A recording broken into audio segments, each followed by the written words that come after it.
Good evening, good afternoon, good morning, Facebook Live. Welcome to day number 45 of our 100-day personal performance and business growth challenge. Today's topic is a big question, and the question is, are you addicted to being busy? Now, if you are addicted to being busy, which is a common theme in today's world for some reason, I'm guessing you might be feeling stressed, frustrated, overworked, depressed, overwhelmed, unhealthy, fat, any of these things.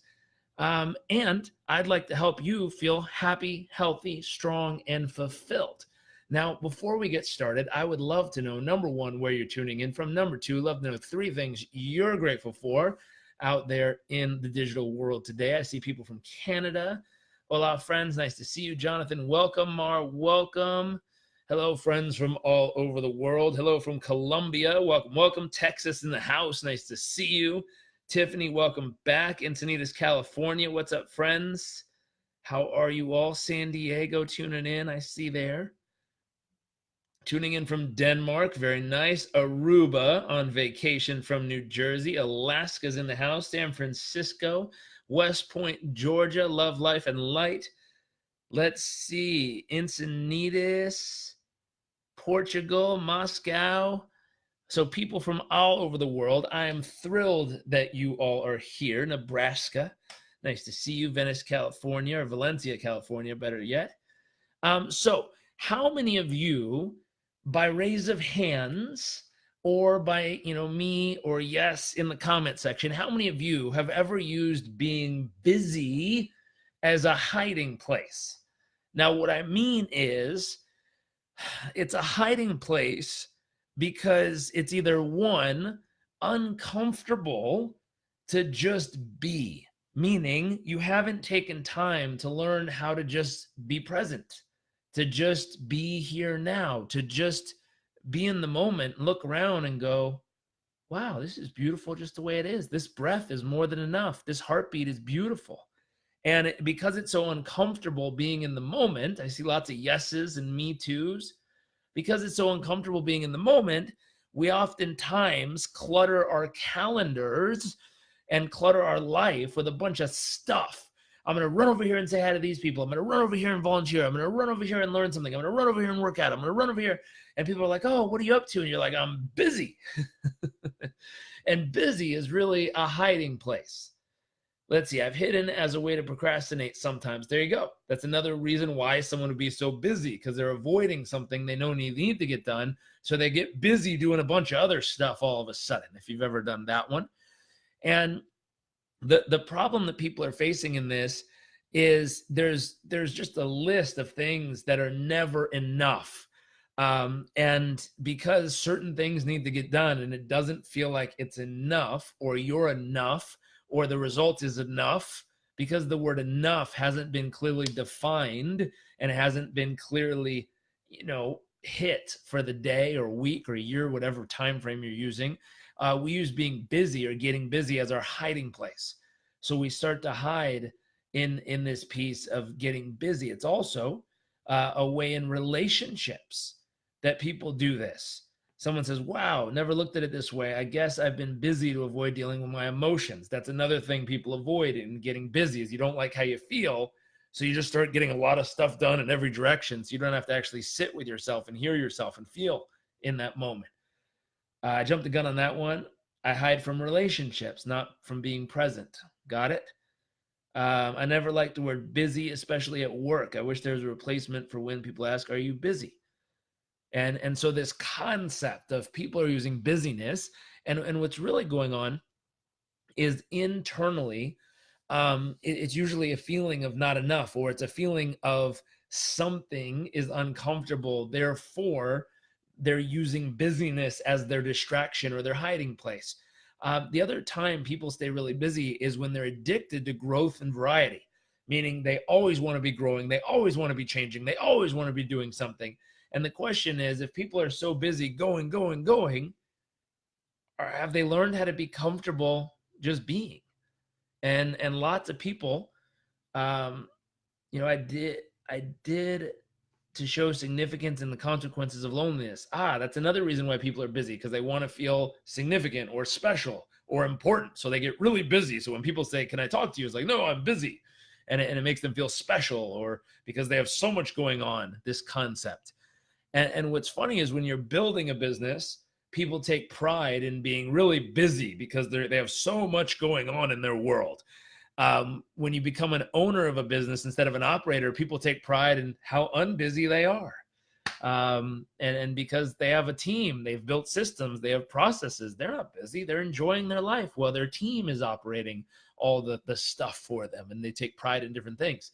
It's funny, you can understand where someone's at in business depending on how busy they are all the time. The funny part, though, is as soon as they get all the systems and processes and people and everything's operating amazingly well, they get bored. So they want to get busy again because, again, they're not comfortable being with themselves. That's why they're bored.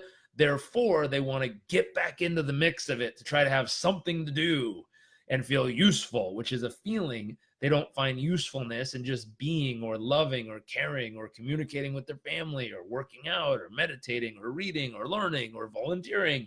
There's a million things you could do. But what's so funny is they're so uncomfortable, and they found all their emotional needs met in being busy at work, that they, a lot of times, once they figure out how to be not busy, they immediately dive right back in again as their hiding place to avoid having to deal with all their stuff personally. Moving forward, the other way that people end up being really busy is they use their North Star, which is this gigantic, big, bright, amazing goal, as a finish line. And you imagine if you look outside at night and you see a North Star, you'd use it to guide your journey, meaning it would be so far, so big, so bright out in the distance that you always know you're headed north. Versus if you ran a marathon, there is a clear, distinct finish line that you're going to get to in X amount of hours. You don't go outside and get in the car and say, "Hey, I'm going to drive to the North Star. See you guys in 3 hours." Like, that's not how it works. Now, you drive towards the North Star. You don't drive to the North Star. Versus you run to the finish line and towards the finish line. So there's a distinction there. Is it a North Star or is it a finish line? And one thing lots of people do to stay busy is they use the North Star, their big, giant, audacious, hairy, crazy goal, as their goal for this year that keeps them busy because it's never enough. They always have to keep running for it. And honestly, it's a way to hide again, instead of saying, "Hey, my honest true goal is to get to this finish line." That finish line doesn't feel enough, and it doesn't make them feel special or unique in the world. Therefore, they tend to use a massive finish line to change 1 billion lives, to transform the whole world, to change the universe.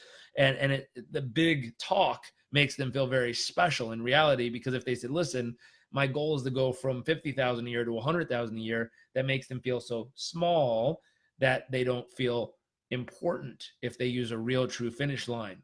And so the concept of getting comfortable with a true finish line, and then grow your finish line, allow it to expand. So with this, we have a plan. And with this 3-step plan in this little live chat here, I'd love to help you go from feeling stressed, overwhelmed, overworked, frustrated, or possibly depressed to happy, healthy, strong, and fulfilled. And to go from being busy all the time to being present all the time and doing things that really matter. So how we're going to do that is, number one, you got to fill your love bucket. You got to take time every day to go sit in front of the mirror, or put your phone or computer in selfie mode and look deep into your own eyes, and really spend 5 minutes telling yourself what you love about yourself, what you appreciate about yourself, things you acknowledge about how hard you work and who you really are.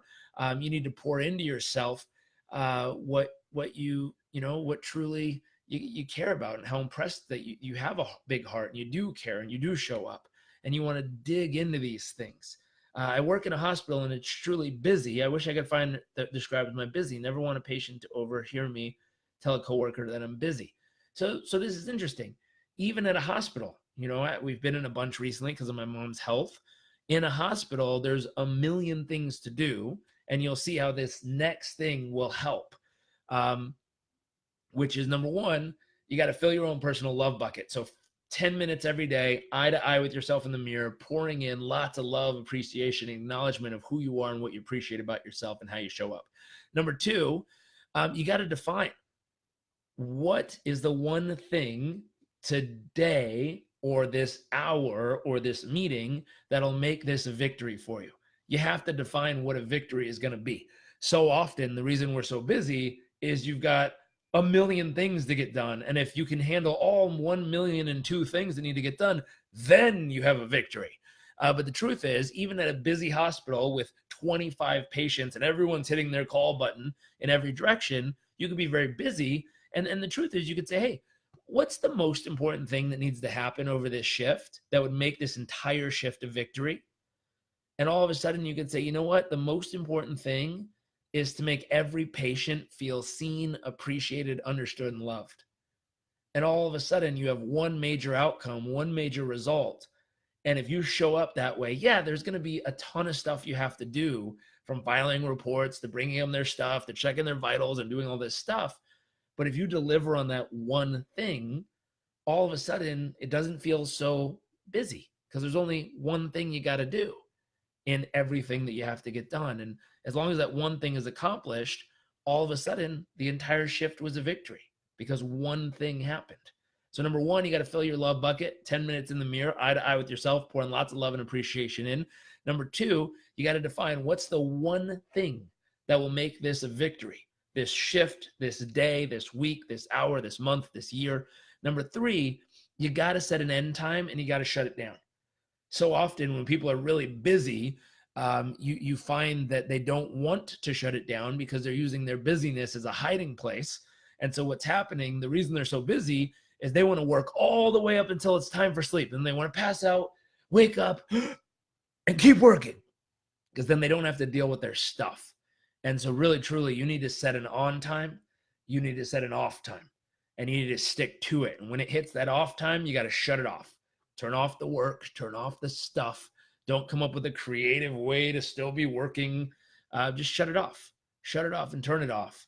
And all of a sudden, you'll be in a really beautiful place to just be. And you'll start to hear and feel all the stuff that you probably need to work with or work through. And whether that's personal stuff or emotional stuff or not feeling good enough stuff, you'll figure out what stuff you need to focus on and work on, and you'll see some magic happen pretty quick.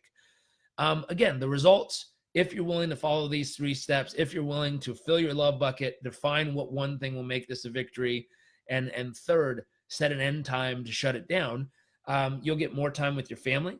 You'll get more time with yourself. You'll get more time to be happy, healthy, strong, and fulfilled, which is pretty spectacular. You'll avoid being overworked, stressed out, getting fat, overwhelmed, sleep deprived, and all the other stuff that comes with really being busy all the time. And so, again, my goal is to help you go from, if you're in that position, to go from being stressed, frustrated, overworked, overwhelmed, depressed, to happy, healthy, strong, and fulfilled. It's what we do. We create programs on this. If you've seen it on Udemy, you can go to highperformancekw.com. Again, highperformancekw.com. Grab a copy of that program. It's $10, and it'll show you all the things to optimize yourself as a human. Let me scroll up. There's a couple questions. But when I shut off, I feel guilty as I always think I should be doing stuff. Exactly. So here'd be the question. If you spent 10 minutes a day filling your own love tank so that you feel completely whole and full and, really, truly fulfilled. And this is something I just did a training on for a group in Arizona at a wonderful event there. We said there's 3 buckets you have to fill. And the truth is, if you can fill these 3 buckets, so here's our little 3 buckets. The first one is I am enough. So I am enough as a human. The second is I have enough. I have enough is the second bucket.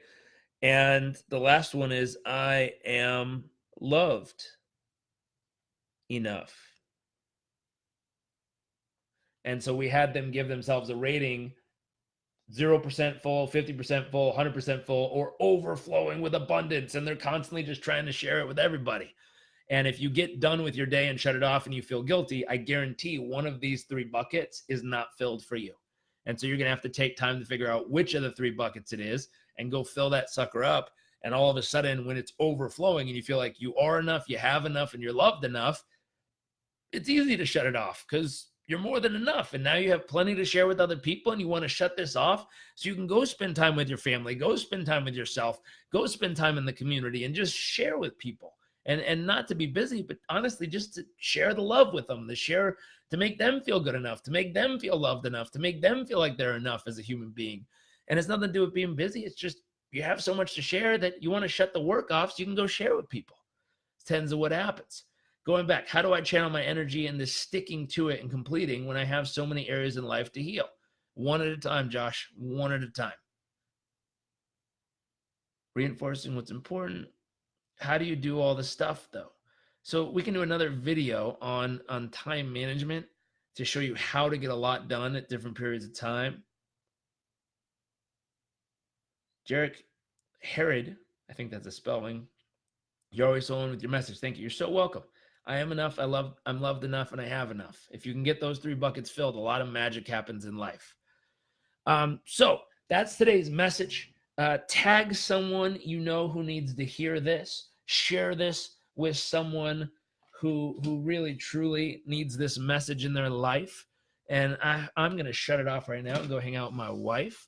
So I hope you all have amazing morning, afternoon, evening, wherever you're watching in the world from. And I'll see you all tomorrow for day number 46 of our 100-day personal performance and business growth challenge. See y'all soon.